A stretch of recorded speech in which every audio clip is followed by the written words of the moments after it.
Today's morning session is prevention methods.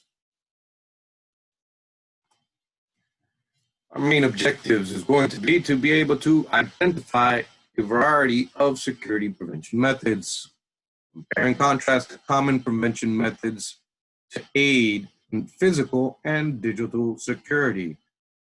Believe it or not, a lot of people are not aware that physical security is within our realm, explaining several ways that clients can prevent security threats on their own, and define the principle of least privilege. It is a must.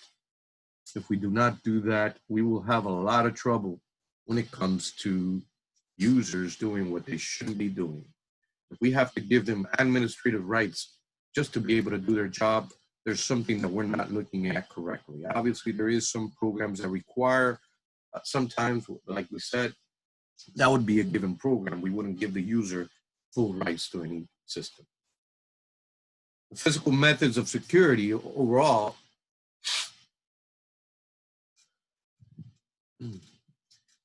the physical methods of securities are obviously attempts to prevent unauthorized individuals from physically going to a computer and accessing data, be that it is within the data center or in a given computer. There's a variety of ways that we can implement the physical security.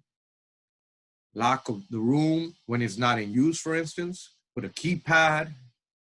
Sometimes there's man traps. There's bolts on the computers for the desks. So basically, you'll be able to lock down even computers themselves, not only laptops. Keep windows shut. In other words, the windows itself. Use privacy filters or position the screen, as I said, where other users can't be able to see. Shoulder surfing is a problem throughout anywhere. Position the keyboard so that others cannot see your passwords. You've noticed now that if you go and you try to pay with an ATM card, now there's like a little cup thing that's trying to hide the actual thing, because prior to this, believe it or not, people would have cameras that were zoomed into that while they had the other person that was behind the counter skimming and or getting your information. There's various tools, obviously, to be able to do these things. Don't tell anyone your password. Don't store them on your computer. Make sure you train your users. You'll be surprised how many users with ease, especially when I went to do audits, all I had to do is just walk up to their computer and search their desk or under their keyboard or inside one of their cabinets. They had some beautiful diary of all their passwords. Make sure that you do not use the same password for every single system. Obviously, that's one of the reasons also why single sign-on came about, because of the fact that users would not listen. They would still use the exact same password throughout. Log off any system and or lock the systems when they're not in use. You have several other ways to be able to keep your data protected. You have encryption, obviously. Beware of tailgating and or piggyback. Secure your physical documents, passwords, and shredding. And you have biometrics. You have your ID badges or key fobs to be able to allow people into critical locations. The digital security obviously focuses mostly on keeping the data and malware out. The AUP, as we said, is a document to be able to educate the users. HR usually, or security, is involved to make sure that they are fully aware of what is the accessible use. And lastly, as we heard, is the principle of least privilege, which gives the users only the permissions that they need to be able to complete their work. You start from the bottom up. Never give them full rights. Never give them full control. So what are these for physical? As we said, locked doors, man traps, cables, physical computers, ID, key fobs, RFIDs, tokens, entry control roster, which is a beautiful thing if they actually use it. Usually there is a security person that's going to be making sure that they're signing in and out. You have your biometrics, which sometimes are very, very useless. And you have your privacy filters themselves. Be very careful with biometrics, as biometrics does have a flaw, which they have an exception rate. And depending on the IRR or the other percentage, they can give you a false negative or a false positive.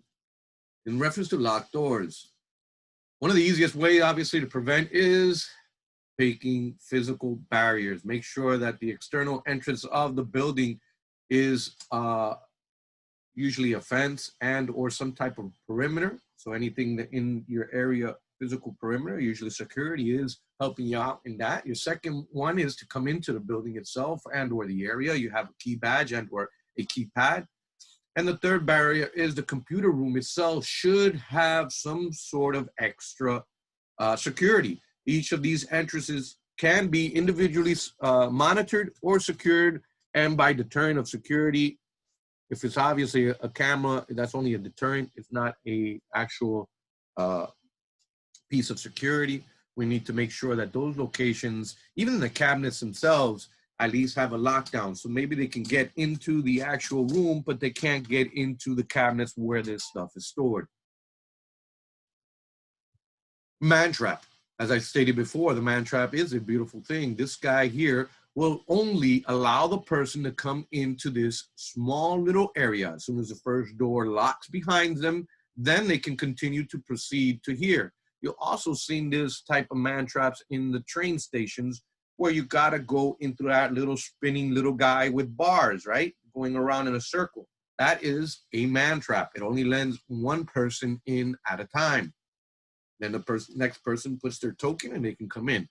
This, though, has obviously a actual key fob or some sort of way to be able to unlock it, be a magnetic lock or some sort of switches that allow only one door at a time. Questions or doubts? Next one is your cable locks. Cable locks can be not only on your actual laptops, but you can put it onto monitors and different devices depending on the manufacturer. On top of that, if you look at some of these computers, they'll have, regular computers has like a little hole where you could actually stick the cable through and lock it onto the table. Doesn't only have to be used on laptops. Next one, securing your physical documents passwords. Companies normally generate a huge amount of paper, most of which winds up in the dumpsters. We need to make sure that this is high quality. Sometimes there is companies that come in, you could just throw everything in there, and believe it or not, the garbage can has a lock on it, a big lock. So that as soon as that company comes, they'll pick up the canister and put a new one that's completely empty, take it to their locations and shred it properly. ID badges can be used, obviously, to identify.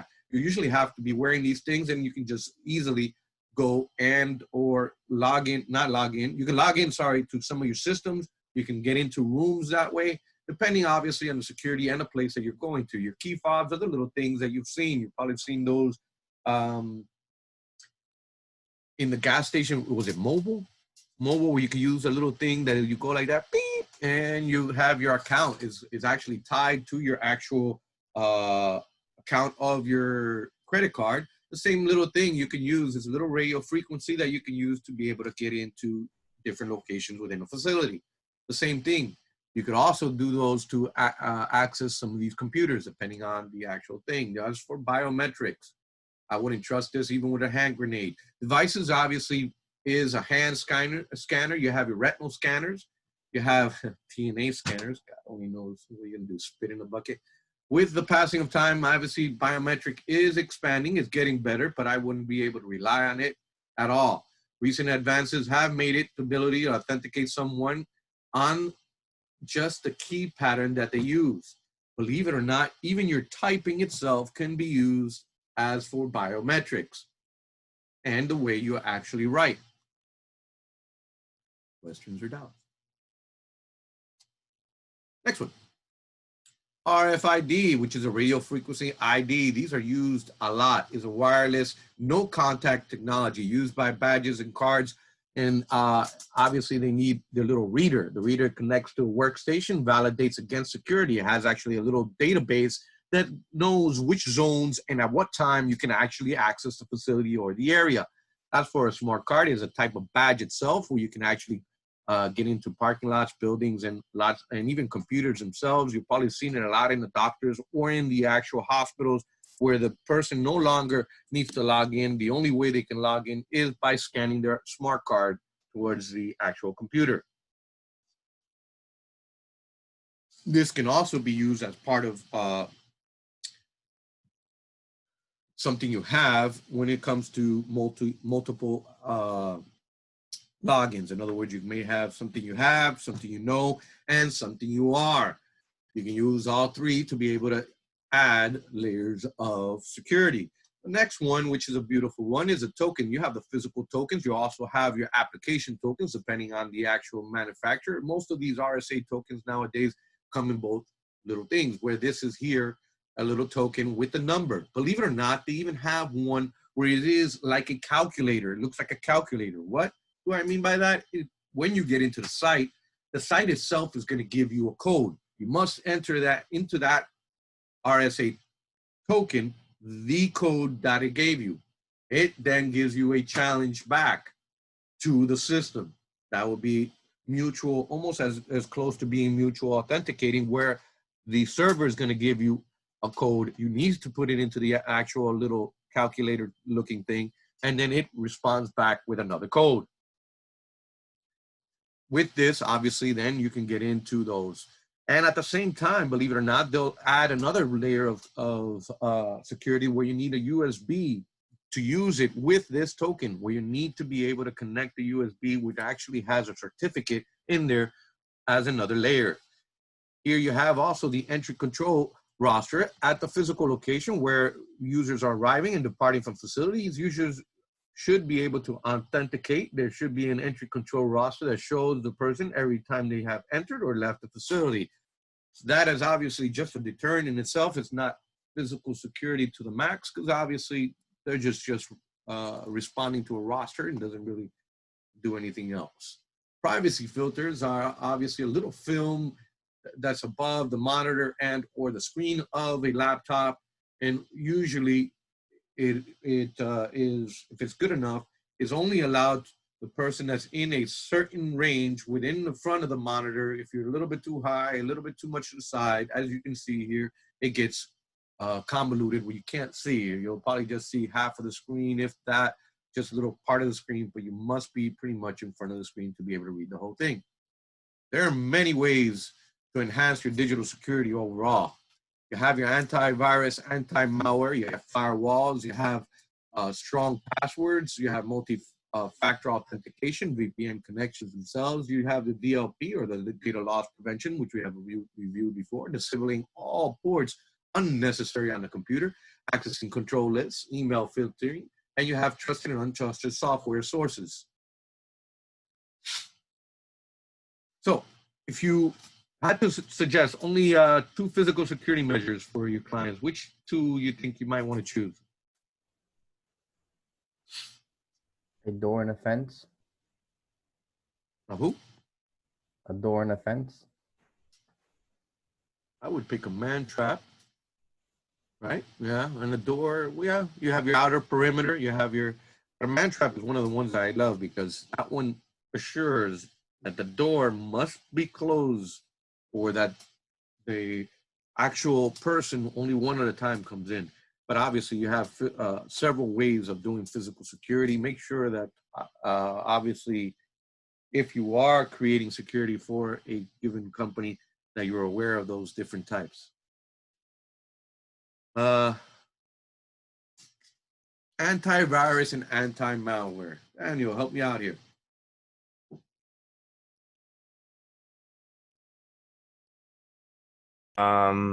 Application that is installed on a system to protect it and to scan for viruses, as well as known as worms and Trojan horses. Most viruses have characteristics that are common to families of a virus or viruses.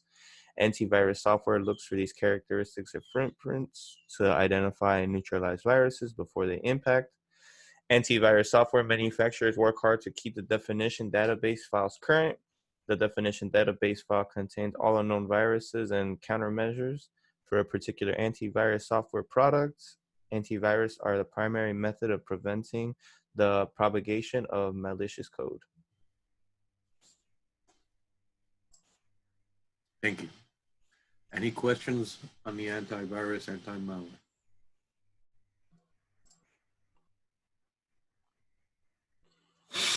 Firewalls. Pablo.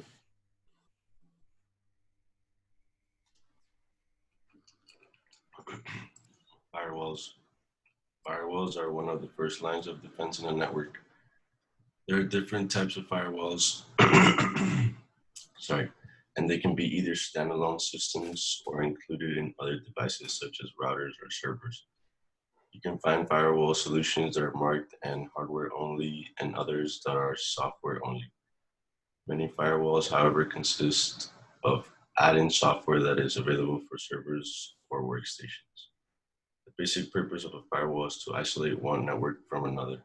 Firewalls function as one or more of the following: packet filter, proxy firewall, and a stateful inspection firewall. Thank you. Question?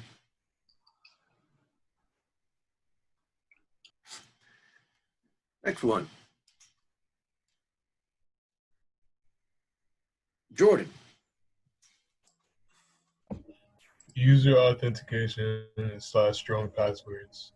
Setting authentication security, especially in supporting users, can become a high maintenance activity for network administrators. On one hand, you want to be able to authenticate themselves easily. On the other hand, you want to establish security that protects your company's resources. In a Windows server domain, password policies can be configured at the domain level using group policies objects. Variables you can configure include password complexity, length, and time between allowed changes.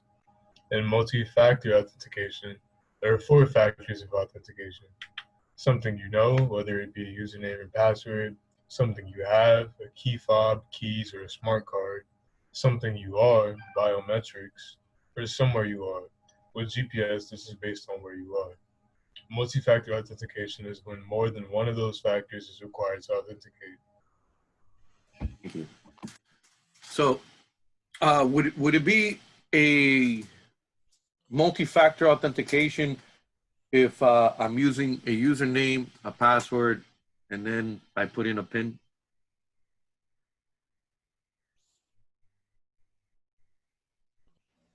Is Can you that repeat that? multi-factor? Would it be multi-factor authentication if when I'm gonna log in, I put in my username and password, and then I put in a PIN afterwards? It asks me for a PIN. Yeah. Okay, I got 1 vote for no, 1 vote for yes. Sorry, can you repeat that? I can't hear you well. My question was, is it multi-factor authentication if the system, when you're logging in, it asks you for your username and password, you hit enter, and then it asks you for a PIN? No. Put it in. Yeah, I said no. Change my answer. Okay. Be very aware that obviously it doesn't matter how many things it asks you, be a PIN, be a password, be a username, be a phrase, whatever it is, if it's something that you know and it's coming out of your brain, it's not multi-factor. Even if I do 15 things that come out of my brain, still 1. It must be these different categories to be considered multi-factor authentication. So let's say it asked me for my username and password, and then it asked me to put in my token ID, the token. Now you're talking, because now I got to go and grab something I have, look at the token, which I don't know what the number is. There's no way I'm going to remember those numbers, and use that. So those are the only ways you can multi-factor. So they'll try to trick you. They'll give you several suggestions of things, and they might even tell you, look, you got a smart card, you have your token, and you have a key fob. Still the same thing. It's something I have. All of them is something I have. It's not really multi-factor authentication. I do agree with you that you are giving it several things. but it's all under one category. So you need to be able to differentiate between these four. As for the authentication and strong passwords, as we saw in group policy, you can, from the domain itself, set the actual length, the complexity, and time. We have to be very careful with this because obviously the longer the length and the more complex the password is, the harder it is for these users to be able to figure out or remember these things. We have to be able to have that balance between the three. The same thing with the time between allowed changes usually has to be less than the time of allowed changes by the time that it actually expires. In other words, your time allowed changes can't be set to 30, and then the amount of days that it's going to be before it asks you to change it can't be 29 days. It won't allow you. Just FYI. Any questions on strong passwords, user authentication, or multi-factor authentication?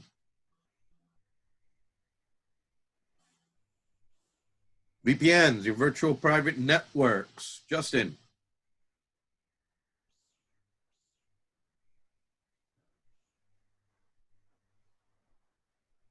Private network connections are remote access connections that allow users to securely connect to the enterprise network and work as if they were in the office.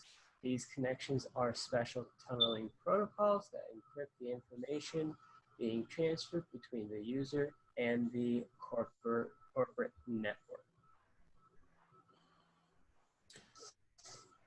All right. Data loss prevention solutions, as we've mentioned before, the DLP is designed to prevent the actual sensitive material to getting out. Any digital stuff that's being escaped and or being sent out will be stopped by the system. It's pretty cool. For example, it may allow a document to be read, but it won't allow you to print it or forward it to another user. Any questions on a VPN or a DLP or OPP? You know me. Yeet.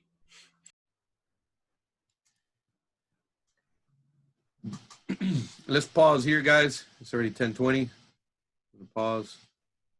Here, as for disabling ports, one of the basic principles, obviously, of security is to disable unused ports. Does everybody know what is unused ports?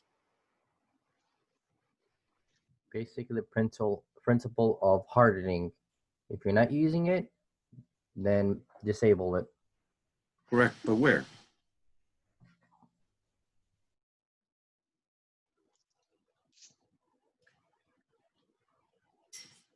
So you also have not only the ports or the what we call virtual ports inside the actual computer itself, you have your physical ports on your switches.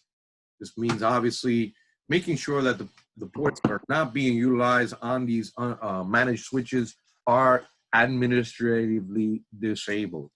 Another way to do it is to make sure that obviously that closet is locked down and do not connect anything to the port towards the wall. In other words, if the person has 3 ports under their desk and they're only utilizing 1 or 2, disable the other 2 that are there or disconnect it from the switch. Make sure that nobody is able to connect to the switch or to the network when they're not supposed to.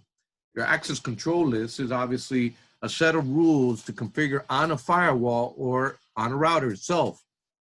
These lists are made to filter certain packets when it is for the firewalls. At the same time, it can be granular level defined to send specific types of traffic to specific locations. For example, you could prevent a user from being able to telnet to connect to a sales server without preventing them from using telnet to another device. That all depends exactly how you create the access control list within these given devices. Any questions in reference to disabling ports, be physically or virtually within a computer or network? Access control list. It's a little cloudy today. I think it might rain. All right. Email filtering. Lázaro, help me out here. All right, this is a security example, 6 out of 6.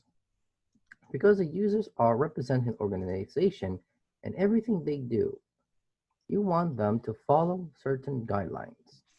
Email filtering allows for recognition and the blocking of messages that contain content that is not compliant with these guidelines. Configuring the filtering solutions in such a way that it recognizes and blocks non-compliant emails while leaving compliant emails unaffected can be a tremendous challenge. 10. Trusted/untrusted software sources. When policies should definitely reflect the desire of an organization to prevent unauthorized software downloads and installations, you may have to go beyond policies and implement a software restriction tool that prevents users from doing this. If you want to prevent all downloads and installations by users, you can use a group policy in Windows to require administrator privileges to do any downloading or installation. Thank you. Yeah, so obviously Apple, you don't have to deal with this.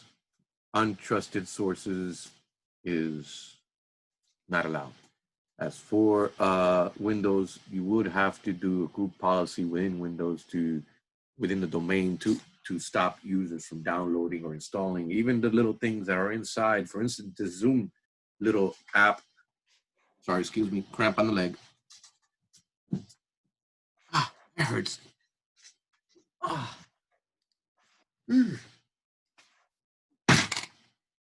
Stuck.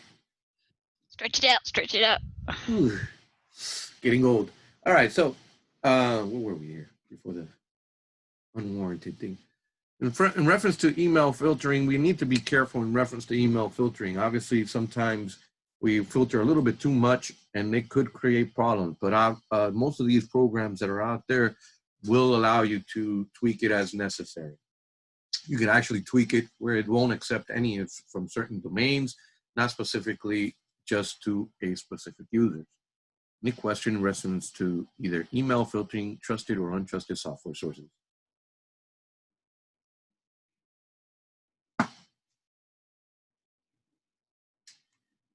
User education.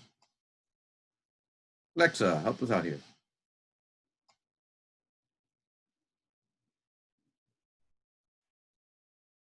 You're on mute. Sorry. Mm-hmm. Education. Education is the most effective method of preventing viruses, spyware, and harm to data. Teach your users not to open suspicious files and to open only those files that they reasonably sure are virus-free. They need to scan every disk, email, and document they receive before they open them. You should also have all workstations scheduled to be automatically scanned on a regular basis. Acceptable use policy. While education is important, in most cases, you must attempt to control what users do. An acceptable use policy is a document that specifies what users can and cannot do, and it should be signed by all during the hiring process. This creates a contract that can be used later to form the basis for disciplinary measures. These measures or consequences for non-compliance should be spelled out ahead of time. Thank you. Questions or doubts in the AUP or the user education? Self-explanatory. If anybody's ever gone to some of these jobs, they already have this pretty much when you're actually being hired, as I stated before. Your passwords. Overall, you must have some sort of tweak within it. Change your password according to, obviously, the company's password policy. Use the company established minimum character password that is unique for each account. Never write down your password. You'll be surprised. As I said, the little dictionary or diary of passwords that I found that is a non-compliance, and usually I have to, report those type of things when I find it. As for logins, never walk away from a logged on computer. Make sure you actually lock it. Be that you log off and or lock the computer, whichever feels nice and or warm and cozy. Employ a password protection screensaver so that when they do walk away within a minute, they did say a minute, not 5 minutes, it actually locks the computer. For those that have high security, this is a must. If we set it too high, then by the time somebody else comes and passes by, they may be able to get into your computer if you haven't used it. It's very annoying to those users that obviously are reading things, because obviously while I'm reading right now, within a minute, since I haven't moved the mouse, I haven't done anything, it will lock my computer. Therefore, educating the users sometimes is better than giving this annoying little 1 minute thing. Other things that we have is allow all approved update and patches to be installed onto the PC. Make sure that we test these obviously in an environment within the computers before we actually send it out. There is usually a testing location to test all patches for a given Fortune 500 companies. As I said, most of these Windows operating systems are tweaked directly with Windows. So if you get a patch and it's not going to work with your given Windows, you're going to have problems if you don't test it. Never leave a company notebook or phone where it can be stolen or compromised. Don't leave it inside your car or in the trunk. So many people would go to the mall and just throw it right into the trunk, because obviously that's the safest thing to do. Principle of least privilege. When assigning permissions, make sure that you only give them exactly what they need to be able to work. No more, no less. Users should be only need certain amount of privilege. This is especially true with administrators. Nowadays, they have what they call a separate ID for all administrators. For instance, I had my ID, which was AMR1DDC, was the one to be able to log onto the computer. But if I wanted to do any changes, no longer was my ID given administrative rights. There is an administrative one, which was A-AMR1DDC, which now I can log on and use that ID to do my administrative purposes. That is a must nowadays, believe it or not. So you're gonna have to learn that in reference to those new features within companies. One is obviously, as I said, to do your day-to-day tasks, while the other one is to actually do your actual administrative stuff.